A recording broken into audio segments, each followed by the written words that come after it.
hajga borgan yilimizda haramda kursi deganda o'tirib ustozlar dars beradi.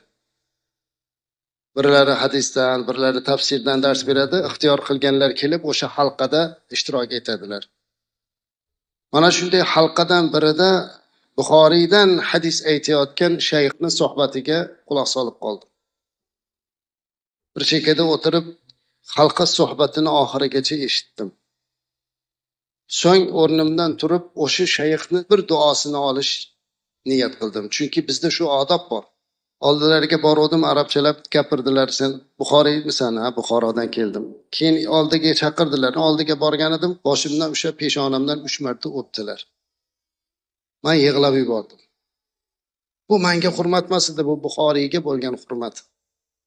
Peshonamdan o'pib aytdilarki, Buxoriylarning yurtidan kelgan ulamolar va Buxoriylar oldida biz qarzdormiz. Men necha yillardan beri Imom Buxoriyning saboqidan dars beraman dedi.